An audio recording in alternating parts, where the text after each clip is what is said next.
श्रीमद् भागवत गीता सार अध्याय 17। राधे राधे, हरे कृष्णा। दोस्तों, आप सबको आपकी दोस्त केशवी का दंडवत प्रणाम। दोस्तों, हम और आप मिलकर गीता के 17वें अध्याय पर पहुंच गए हैं, जिसका नाम है श्रद्धा त्रय विभाग्यो।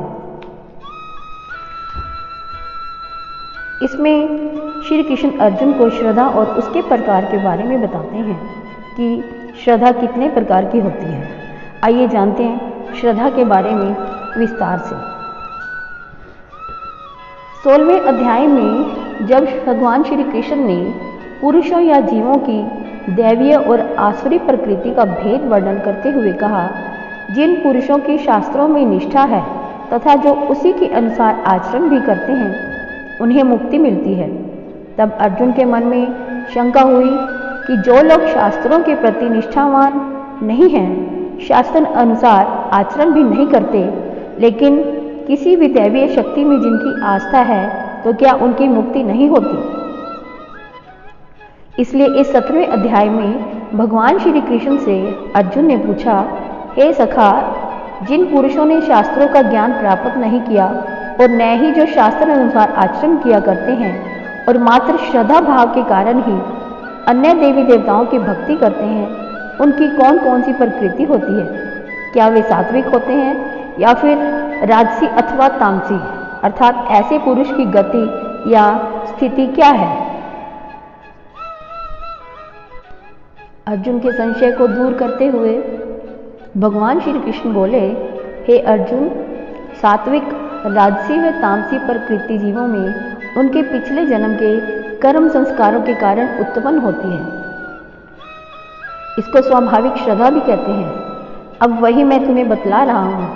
हे भरतवंशी, जीवों में श्रद्धा भाव मानसिकता के अनुसार ही उत्पन्न होती है। यह जीव श्रद्धा भाव से ओतप्रोत होने के कारण जिसका जैसी श्रद्धा होती है, वैसा ही उसका स्वरूप हो जाता है। जो जीव सात्विक भाव वाला होता है, वह देवताओं का पूजक होता है। जो राजसी भाव वाला होता है, वह यक्षों दैत्यों का पूजक होता है। और जो तामसी भाव का होता है, वह भूत प्रेत पिशाचों का पूजक होता है। हे अर्जुन, जो पुरुष शास्त्रों में वर्णित व्रत, जप, तप, रीतियों का अनुसरण नहीं करता और स्वेच्छा से ही ऐसा करता है, जो पाखंडी है, जिसमें अहम भाव है तथा जो विषयों की कामना करता है, मोह पाश में पड़ता है, जिसे अपने ही बल पर गर्व है तथा जो पंच महाभूतों से बने इस भौतिक शरीर को अनावश्यक रूप से व्रत आदि करके क्षीण करता है और भौतिक या स्थूल शरीर में रहने वाले मेरे अंश रूप आत्मा को नाहक ही क्लेश पहुंचाता है, ऐसा मूढ़ पुरुष आसुरी प्रकृति का होता है। हे पार्थ, जिस प्रकार मैंने तुम्हें श्रद्धा के 3 भेद बताए हैं, उसी प्रकार आहार, यज्ञ, तप, दान आदि के भी 3 भेद होते हैं। अब इन तीनों को अलग अलग समझो। जिस भोजन या आहार के सेवन से आयु, शक्ति, मेधा, स्वास्थ्य की वृद्धि होती है और जो सुखकारी, प्रीतिवर्धक, रसीला, चिकनाई युक्त होता है, सात्विक आहार कहलाता है। यह सात्विक जीवों को प्रिय होता है और ऐसा जीव देवत्व को प्राप्त होता है। जो आहार तीखा, कड़वा, खट्टा, उष्णता के गुण वाला, रूखा, दाह उत्पन्न करने वाला होता है, उसका सेवन करने से रोग, दुख, मानसिक कलेशों की प्राप्ति होती है। जो जीव ऐसा राजस आहार ग्रहण करता है, वह राजसी और उन्मादी होता है। और ऐसा आहार जो रसहीन, पूर्णतः पका ना हो, जूठा, बासी, दुर्गंध वाला हो, पवित्र न हो, वह तामसी कहलाता है। जो जीव ऐसा आहार ग्रहण करता है, वह तामसी कहलाता है। हे अर्जुन, जो जीव जैसे आहार का सेवन करता है, बुद्धि के अनुसार वह वैसा ही आचरण भी करने लगता है।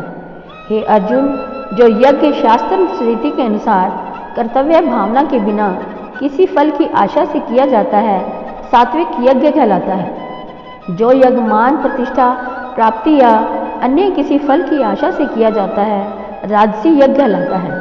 और ऐसा यज्ञ जो शास्त्र रीति के विपरीत, अर्थात मंत्रोच्चारण किए बिना, पुरोहित को दक्षिणा दिए बिना, अन्न वस्त्र आदि का दान किए बिना और निष्ठा रहित किया जाता है तामसी यज्ञ कहलाता है। हे अर्जुन, अब तप के 3 भेद भी जान लो।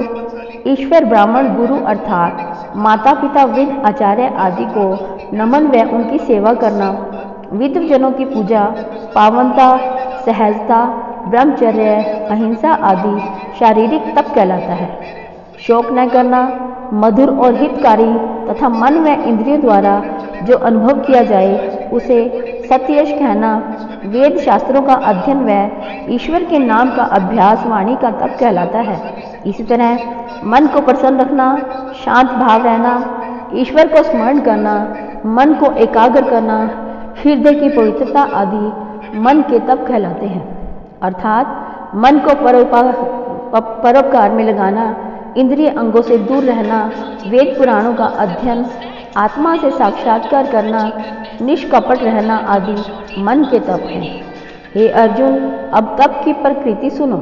निष्काम भाव से कर्म करने वाले, कर्मनिष्ठ योगी द्वारा किए जाने वाले कर्म, परम तत्व में अनुरक्ति, श्रद्धावत किए गए कर्म तप सात्विक होते हैं। जो तप अपने सम्मान, प्रतिष्ठा या दंभ के निमित्त किया जाता है वह राजस तप कहलाता है। ऐसा तप करने से क्षणिक फल प्राप्त होता है। इसमें भी संशय रहता है कि फल प्राप्ति होगी भी या नहीं। इसी तरह जो तप अज्ञानतावश मन, वाणी, शरीर को पीड़ित करके दृढ़तापूर्वक किया जाए अथवा अन्यों का उपहार करने की दृष्टि से किया जाए वह तामस तप कहलाता है। हे अर्जुन, जो दान कर्तव्य की भावना से और बिना किसी प्रतिफल की आशा से किया जाता है वही सात्विक दान कहलाता है। ऐसा दान देश, काल, पात्र को दिया जाना चाहिए। देश काल का तात्पर्य ऐसा देश व काल है जिसमें किसी पदार्थ का अभाव हो। उस अभाव की पूर्ति के लिए अर्थात जीवों की सेवार्थ दिया गया दान होता है। पात्र को दान देने का तात्पर्य है ऐसे प्राणी को दान देना जो दुखी, भूखा, रोगी, अंग विहीन होने से अक्षम हो, भिक्षुक या याचक हो। ऐसे प्राणी के पास जिस पदार्थ का अभाव हो उसे वह दान देना। उत्तम आचरण के ब्राह्मण को द्रव्य आदि का दान देना, पात्र को दान देना कहलाता है। जो दान प्रतिफल की आशा से, अनिच्छा से दिया जाता है अर्थात जिस दान को देते समय यह भावना बलवती हो कि यह दान करने से मुझे मान सम्मान की प्राप्ति होगी, मेरा यश बढ़ेगा, तो ऐसा दान राजसी दान कहलाता है। और जो दान किसी को तिरस्कार भाव से दिया जाए, जहाँ किसी वस्तु का अभाव अनुभव न किया जाए और वहीं उस वस्तु का और अधिक दान दिया जाए, दान के समय मुहूर्त आदि भी उचित ना हो, ऐसे प्राणी को दान किया हो जो मांस मदिरा का सेवन करता, नीच चोर वृत्ति का हो, तो ऐसा दान तामसी दान कहलाता है। ये अर्जुन, ओम तत् सत्य ही सत्य व आनंद प्रदाता ब्रह्म है। इसमें ओम अर्थात प्रणव को ब्रह्माक्षर भी कहते हैं। इसी से सृष्टि की उत्पत्ति होती है। तत् को संहारक तत्व कहा गया है जो शिव का रूप है, और सत को पालन तत्व कहा गया अर्थात वही पालन करता है। इसी प्रकार ओम तत् सत्य परम ब्रह्म है जो तीनों तत्वों का समन्वय पुंज है। इसी ब्रह्मा से सृष्टि के प्रारंभ में ब्राह्मण, वेद, यज्ञ आदि की रचना हुई। अतः वेदों में वर्णित विधियों के अनुसार यज्ञ, दान व तप आदि जितने भी वैदिक कर्म किए जाते हैं उनके प्रारंभ में प्रणवाक्षर का उच्चारण किया जाता है। कल्याण की कामना रखने वाला पुरुष परमात्मा के तत् नाम का स्मरण करता हुआ जो भी कर्म करता है उसमें उसका यही भाव होता है कि जो कुछ भी है वह सब तत् नाम वाले परमात्मा का ही है। इस प्रकार वह ऐसे कर्म फल में आशा नहीं रखता। इसी प्रकार ब्रह्म सत्य नाम में सत्यता व श्रेष्ठता का भाव रखता है। अर्थात पुरुष ओम तत् सत इन तीनों को एक शक्ति या तत्व के रूप में बचता है। वह तत्व ही ब्रह्मा है। सत्कर्मों में सत शब्द उपयोगी है। हे पार्थ, यज्ञ, तप, दान आदि करते समय भी जो पुरुष सत का भाव रखता है अर्थात इन कर्मों को परम तत्व के निमित्त करता है वह कर्म ही सत्कर्म कहलाता है। ऐसे कर्मों में पुरुष प्रतिफल की कामना नहीं करता। वह जो कुछ कर्म करता है सब परम तत्व या परमात्मा को अर्पित कर देता है। ऐसा पुरुष ही परम पद को पाता है, क्योंकि वह कास्य कर्मों से मुक्त होता है, और ऐसा पुरुष ही परम पद को पाता है। हे अर्जुन, जो पुरुष यज्ञ, दान, तप आदि कर्म करता है, लेकिन उसका भाव लाभ प्राप्ति का होता है, ऐसा कोई भी कर्म असत कहलाता है। सदकर्म इहलोक और परलोक में भी सुखकारी होता है, लेकिन असद कर्म दोनों ही लोकों में दुखदायक होता है।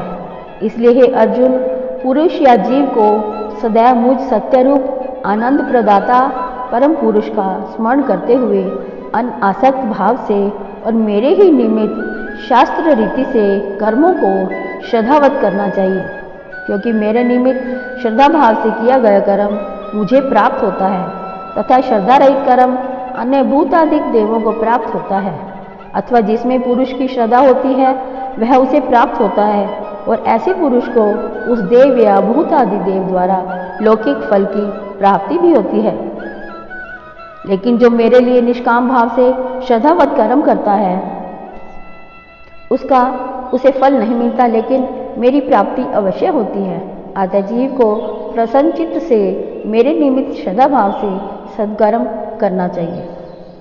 तो दोस्तों, यह था गीता का 17वां अध्याय। अब आपसे गीता के 8वें यानी गीता के आखिरी अध्याय में फिर से मुलाकात होगी।